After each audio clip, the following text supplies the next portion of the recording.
असते, जेवढं आपल्याला पोटाला लागतं तेवढंच आपण अन्न पात्रात घ्या, वेस्ट अन्न घालू नका. अन्न हे पूर्ण ब्रह्म आहे. म्हणून सर्वजणांनी जे लोक आपल्याला अन्नदान पुरवतात त्यांना आपण सहकार्य केलं पाहिजे. पाणी घेतात रस्त्याने, पूर्ण एक घोट पाणी पितात, बॉटल टाकून देतात. जे आवश्यक आहे तेच आपण घ्यायला पाहिजेत. आणि जे जनता आपल्यासाठी एवढे रात्रंदिवस मेहनत करून अजून काय करायला पाहिजे? आता सध्या तर एवढं ठीक वाटते. आता कराल तेवढं तर कमीच आहे. बरं.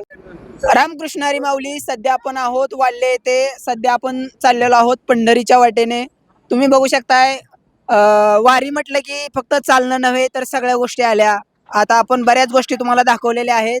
त्यामध्ये आता आपल्याला इथं दिसलेली आहे चार्जिंग पॉईंटची गाडी. तर वारीमध्ये सगळ्यात महत्त्वाचा विषय असतो तो मोबाईल चार्जिंग, ज्यामुळे तुम्हाला तुमच्या म्हणजे तुम्ही जिथं आहात ते तुमच्या घरच्यांना अपडेट तुम्ही देऊ शकता, किंवा तुम्हाला फोन करायचा असेल घरी तर तुमच्या मोबाईलमध्ये चार्जिंग असणं खूप गरजेचं आहे. आणि ही सुविधा महाराष्ट्र शासनाच्या ग्रामविकास खात्यानं तुमच्यासाठी करून दिलेली आहे. तुम्ही बघू शकता इथं एवढं मोठं इथं चार्जिंगचं पॅनल लावलेलं आहे. ह्याच्यामध्ये एका वेळेस कमीत कमी 100 मोबाईल चार्जिंग लावता येतील अशी सुविधा महाराष्ट्र शासनाच्या ग्रामविकास खात्यानं करून दिलेली आहे.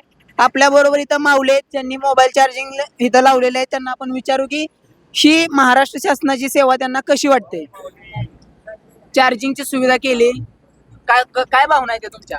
भावना म्हणजे एक वारकऱ्यांना यासाठी की घरला किंवा पाहुण्याला कॉन्टॅक्ट करावा लागतो, तो त्यासाठी सुविधा एकदम केंद्र शासनाने चांगली केलेली आहे, राज्य शासनाने. त्याबद्दल सर्व वारकरी खुश आहेत. खुश आहेत ना? हो.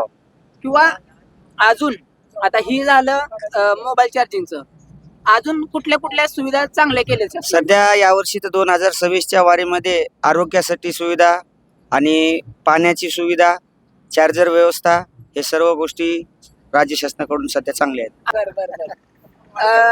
इथलं सगळं नियोजन एका वेळेस कमीत कमी 100 मोबाईल इथं चार्जिंग करेल एवढं म्हणजे नाही काय नियोजन आहे. हे सगळं काम जे बघतायत ते इथं त्यांना विचारू. तुमचं नाव सांगा. माझं नाव इरफान सय्यद.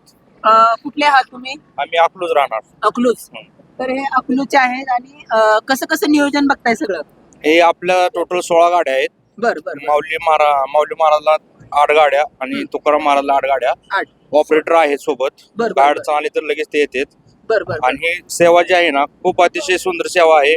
तर वारकरी येतात, एकदम थँक्यू, धन्यवाद म्हणतात. म्हणजे आलेला वारकरी तुमच्याकडं म्हणजे खूप खूप आनंद होऊन जातो. आणि म्हणजे त्याला इच्छा असते की आपला मोबाईल चार्जिंग झाला Charging पाहिजे, जास्त आणि झालं झाल्यानंतर त्याला एकदम आभारी वाटतं. बरं. तर तुम्ही बघू शकताय अजूनही काही माऊली आहेत, त्यांना आपण विचारू. माऊली कुठून आलाय? आम्ही नातेपुते गावचे रहिवासी आहे. काय 14वी माझी वारी आहे. काय पण मागील वारीपैकी ह्या वारीत भरपूर सुविधा शासनाने दिलेल्या आहेत. काय पोलीस प्रशासनाचं पण चांगलं सहकार्य आहे. काय अजून पाण्याची व्यवस्था चांगली आहे, मोबाईलची व्यवस्था चांगली आहे, मोबाईल चार्जिंगची व्यवस्था आहे. काय अजून अन्नदान आहे, पाणी वाटप आहे. काय त्याच्यामुळे भरपूर शासनाने सुविधा यंदा दिलेल्या आहेत. त्या काय शासनाने चांगलं लक्ष घातलेलं आहे वारकऱ्याबद्दल. त्याच्यामुळे वारकरी समाधानी आहे. म्हणजे आता ज्या सेवा मिळतात ह्या तर वारकरी समाधान आहेत. काही नागरिकांना काहीतरी कमी वाटते, तर अजून काय कमी वाटतंय का तुम्हाला? कसं आहे की प्रत्येक माणसाची प्रत्येक हे असते. काय पण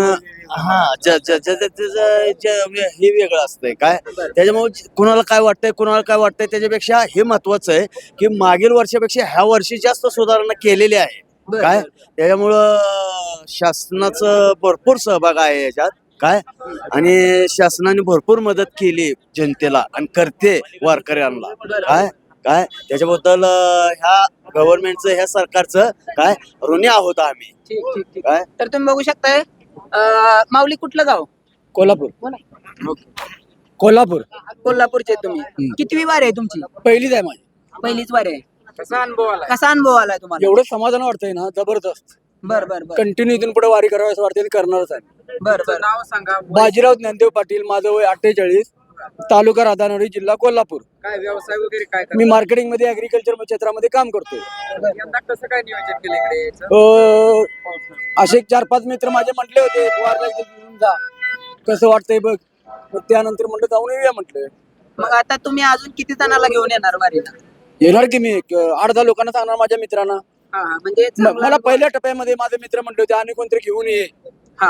पहिलं मी बघतो म्हटलं, बरं. त्यानंतर इतरांना सांगूया. पण मला एवढं भारी वाटतंय ना, 10 लोकांना घेऊन येणार. बरं. कुठलं गाव? मुगाव तालुका परांडा जिल्हा धाराशिव. बर बर, कितवी वारी आहे तुमची? आपली पहिलीच वारी आता पहिल्यांदा बरं, चालू बरं, केली. काय वाटतंय वारीत येऊन? काय नाही सुख सोहळा वाटतोय. वाटतंय ना? हा सुख सोहळा. कोण किती जण आलाय तुम्ही? आम्ही 3 जण आलो. बर बर बर. आता तुम्ही इथपर्यंत आला, इथपर्यंतचा प्रवास कसा एकदम एकदम योग्य. योग्य आहे ना? पोशाख काय आहे? हे आमचा पोशाख म्हणजे बिरोबाचा देवस्थानाचा पोशाख आहे. बर बर बिरोबाचा विठ्ठल बिरदेवाचा. बरोबर. बर बर. अजून काय कसं वाटतंय काय? काय नाही एकदम आनंदात वाटतं. आपल्या सोबत माऊली आहेत, त्यांना पण विचारू की त्यांचा वारीचा अनुभव कसा आहे. मला झाले 25 वर्षे पासून मी चालू आहे. बर बर बर. आता खूप सुधारणा झाली मोठी. पहिल्यानं काही एवढं काही नव्हतं, जेवायची काही राहायची सोय नव्हती. हा हा हा. पण शासनानं असं केलं की जेवायला बी म्हणजे भरपूर आहे बर बर आणि वाटाणं सुविधा बी खूप झालेली आहे. बर बर. आणि पांडुरंगाच्या कृपेने माऊलीच्या कृपेने सगळे लोक आनंदात आहे. कुठं काही नाही, खाण्यापिण्याची व्यवस्था चांगली, सगळं शासनानं म्हणजे राहण्याची सुद्धा रोडनं टेंट पण उभा केले. हा टेंट पण उभं केले. पाण्या पावसात पण पाऊस बी नाही, ते भगवंत आता येईल पाऊस. बर बर. म्हणजे कारण की आम्हाला पंढरपूर जाऊस तर पर्यंत आम्हाला काहीच नाही. आम्ही आळंदीपासून समजा निघतो तर पंढरपूर जाऊस तर काही भीती वाटत नाही, मारण्याची नाही तर कशाचीच नाही, तर कशाचीच नाही. बर बर. म्हणजे आता रस्ते पण चांगले झाले. रोड बी चांगले झाले, डबल टिबल झाले. पहिल्याने एकच होतं, तर चिंगरी बी व्हायची. हा हा आता मग लोक पांगून चालतं तरी ऐकत नाही लोक. हा. एवढा रोड झाला तरी लक्ष्मी अशा बाजूने इकडे पळत्या गाडीकडे. हो. म्हणजे तुम्हाला काय म्हणायचं, जे अपघात झाला होता ते म्हणजे नाही व्हायला हा पाहिजे. खालच्या नाही सोयीनं चालायला पाहिजे, आपल्या व्यवस्थित चालायला पाहिजे. ह्यो पट्टा आहे, ह्या पट्ट्याच्या आतमध्ये पलीकडची ती गाडी साईडची चालते, त्या साईडच्या पट्ट्याच्या अलीकडे आपण चालायचं. पण बाया काही कोरड्या तिकडे इकडे पळत. त्याच्यावर कालच्या जोरीच्या पाठीमागे आम्ही स्वतः हा. पाहिलं, कारण की तो पट्टा घासलेला होता. मग चौकशी केली आम्ही तिथं, पोलीसवाले कसं झालं काय झालं, म्हणजे आम्ही जालना जिल्ह्यातले. बर बर बर. पण ते काय गावाचं नाव सांगितलं पण ते काही ध्यानात राहिलं नाही. मग विचारपूस केली आम्ही, कसं झालं काय झालं. 3 बाया बर तर बर म्हणे असं झालं. मग ते चक्का पाहायला गेलो आम्ही, तर त्यानं ब्रेक मारलं, त्याच्याकडे काही दोष नाही. बर मग बर. कोणी म्हणतो गोळ्या खाल्ल्या फालन काय झालं, ते चालला सरळ निघून. आता ह्या हवेला आपण इकडे उभे आहे.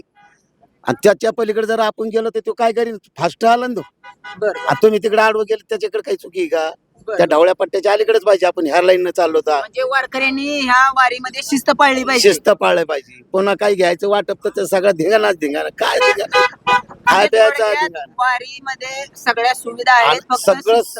शिस्त नाही, बर बर शिस्त पाहिजे. कारण की आपण आपल्या शेतकऱ्यांनी आणि वारकऱ्यांनी आपण आपली शिस्त पाळायची. कोणत्या टायमाला काय करायचं, आंघोळीला संडासला बाथरूम शासनानं केवढं ठेवलं बाथरूमाचं, तर बाजूला पडतात काय, मग ते घाण वास येतो, रोगराई व्हायची तयारी असते त्याची.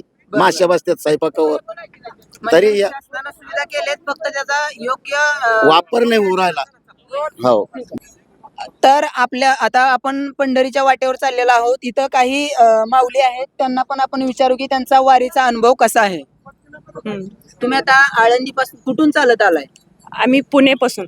बर बर आळंदीत या वर्षी नदीला ते हे आल्यामुळं गावात येऊ दिले नाही, म्हणून आम्ही पुण्यापासून सुरू केलेलं आहे. कितवी वार आहे तुमची? पहिलीच बार आहे. अच्छा, पहिलीच वार आहे तुमची. हा.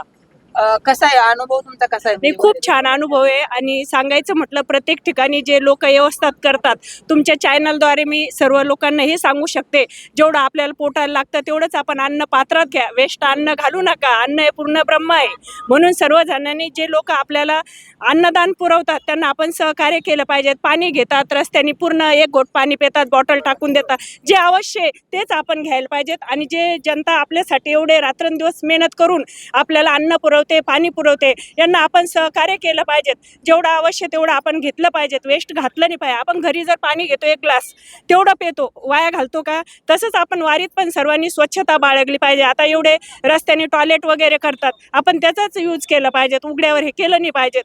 हे सहकार्य आपण कर्मचारी असतील, नगरपालिकेचे असू, कोणते असू, त्या लोकांना आपण सहकार्य केलं पाहिजेत. हा माझा म्हणजे पहिली वारी आहे, त्या वारीतला मी अनुभव सांगते.